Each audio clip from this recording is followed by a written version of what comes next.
बिस्मिल्लाहिर्रहमानिर्रहीम। अस्सलाम वालेकुम नाजरीन, मेरा नाम है माज़ अली। आप देख रहे हैं यूट्यूब चैनल। आज की हमारी वीडियो का टॉपिक है कि गुरु नानक साहब के पैरों की सिमत बदलने से काबे की सिमत बदली थी या नहीं। तो आइए चलते हैं वीडियो की तरफ। प्रोग्राम में आने में थोड़ा सा देर हो गई मेरे को, और अगर मैं यहाँ नहीं आ पाता तो शायद अपने आप को ज़िंदगी भर माफ़ नहीं कर पाता। आगरा की सरजमी पर आके आपने ये जो रोशनाई जगाई है, ये वाकई में हम तो उस अल्लाह ताला से दुआ करेंगे। जी हाँ, अल्लाह ताला से दुआ करेंगे कि आप जैसे 10-20 और नेक दिल और इतने पढ़े लिखे, इतने इंटेलेक्चुअल आदमी और पैदा करें, जिससे कि जाके आप भारत का कोना कोना, देश का कोना कोना रोशन करें। तहे दिल से स्वागत आपका।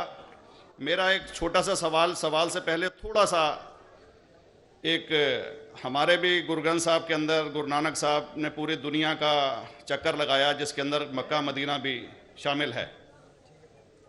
और जैसा कि एक सवाल इससे पहले हो चुका है कि गैर मुस्लिम जो है मक्का मदीना में अलाउड नहीं, या वहाँ का कैंटोनमेंट जो है अलाउ परमिशन नहीं देता। मगर ये तो तय है, आप मानते हैं, इस्लाम मानता है, हम मानते हैं, हमारे ग्रंथों के अंदर दर्ज है। गुरु नानक साहब के 2 चेले थे, एक बाला और एक मर्दाना, एक हिंदू और एक मुस्लिम। मर्दाना की बहुत ख्वाहिश थी कि मुसलमान जब तक पूरा मुसलमान नहीं कहलाने का हकदार, जब तक कि वो काबा का दर्शन ना कराए, तो गुरु नानक साहब उसको लेके और काबा गए। हमारे ग्रंथ के अंदर जो दर्ज है कि जब वो वहाँ पहुँचे, उन दिनों बहुत लंबा ये किस्सा है, 1 साल लगता था, और वो रूट सारा उसका वर्णन है। और वहाँ जब मक्का जो मस्जिद के बाहर साथ ही एक दीवार थी, जहाँ पर के भारत के जो मुसलमान दर्शन करने जाते थे काबा के, वो उनको वहाँ ठहराया जाता था। वहाँ की देखभाल जो करता था वो मुल्ला जीवन करता था। जब गुरु नानक साहब अपने चेलों के साथ में वहाँ पर पड़े थे, तो सुबह जब मुल्ला जीवन वहाँ की सफाई करने के लिए आया, तो उसने देखा गुरु नानक साहब के जो पैर थे वो काबा की तरफ थे।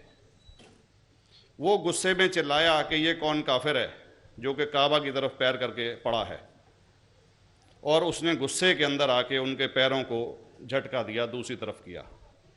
तो हमारे ग्रंथ के अंदर दर्ज जो किस्सा है उसके अंदर ये है कि काबा भी उस समय हिल गया, जिधर गुरु नानक के पैर जाते थे काबा उधर मुड़ता था। तो वो ज़ोर से चिल्लाया, ये कोई हजरत है, ये कोई औलिया है। तो उस समय के जो काजी थे मक्का के, काजी रुकनदीन साहब थे, और शाह शरफ, कई हस्तियों के नाम हैं उसमें। तो मैं ये जानना चाहता हूँ कि ये वर्जन को आप मतलब एग्री करते हैं, और करते हैं तो इसका हमारे मुस्लिम ग्रंथों के अंदर किस तरीके से उल्लेख है, ये कृपया बता। भाई साहब ने एक सवाल पूछा अपने गुरु ग्रंथ साहिब के मुतालिक, और अल्हम्दुलिल्लाह मैं भी गुरु ग्रंथ साहिब पढ़ चुका हूँ। और जिस तरीके से, क्योंकि वक्त मुख्तसर सा होने की वजह से मुझे वक्त नहीं मिला कि गुरु ग्रंथ को भी कोट करूँ। आपका सवाल का जवाब देने के पहले मैं आपसे इजाज़ा चाहूँगा कि इवन गुरु ग्रंथ की किताब पढ़ेंगे आप, ग्रंथ जिसे आदि ग्रंथ कहते हैं, और कोई सिख से पूछेंगे कि खुदा का तसव्वुर क्या है, सबसे बेहतरीन जवाब कोई सिख दे सकेगा, वो आपको कोट करेंगे जापू जी, जो गुरु ग्रंथ साहिब आदि ग्रंथ के सबसे पहले चैप्टर है, सबसे पहला श्लोक, जिसके कहते हैं जापू जी। जिसके मानी है कि God is true, he is only one, he is not begotten and is free from fear and want.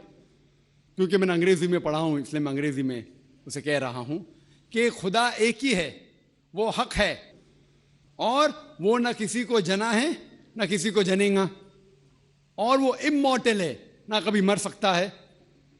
और इसको सिखिज्म में जो खुदा को कहते हैं Omkara, in manifest form he is Omkara, and unmanifest form he is एक ओमकारा। और कई इसके एट्रीब्यूट्स है, मिसाल के तौर पे परवरदिगार, अकल, और उसे रहीम कहा गया है, Wahe Guru as one God कहा गया है, और it is strictly against idol worship and अवतारवादा। भाई साहब का सवाल था कि उनने ग्रंथ में पढ़ा कि गुरु नानक साहब मक्का के, और उनका पैर काबा की तरफ था, और कोई मौलवी ने पैर को हिलाए और काबा हिल गया। क्योंकि ये age of science and technology है। अगर कोई चीज़ जो किताब हजारों साल पहले लिखी गई है, 10,000 साल या 4,000 साल, तो शायद उसके बारे में हिस्टोरिकल रिकॉर्ड मिलना मुश्किल है। हालांकि इवन जीसस क्राइस्ट के बारे में 2000 साल हिस्टोरिकल रिकॉर्ड है।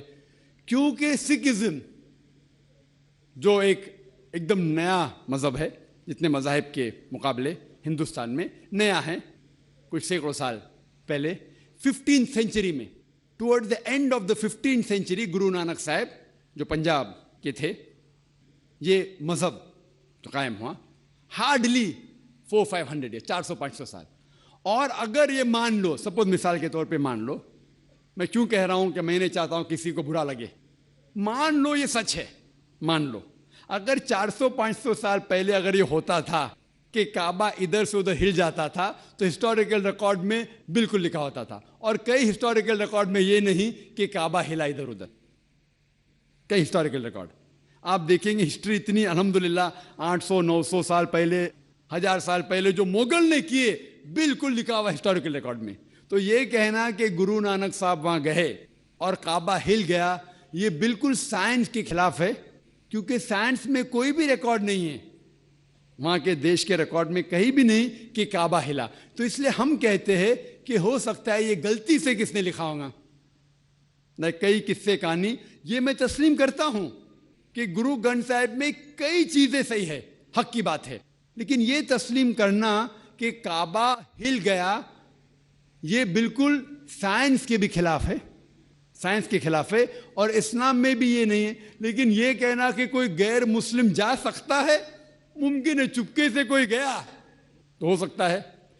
तो नाजरीन, आप लोगों ने देखा कि डॉक्टर जाकिर नायक ने इस मसले को किस तरह बआसानी बयान किया है कि ना साइंस और ना किसी किताब में ये बात साबित है कि गुरु नानक साहब के पैरों की सिमत बदलने से काबे की सिमत बदली थी। अगर आपको ये वीडियो पसंद आई हो so please like and subscribe this channel. आज के लिए बस इतना ही, मुझे दें इजाज़त। अल्लाह हाफिज़ नासिर।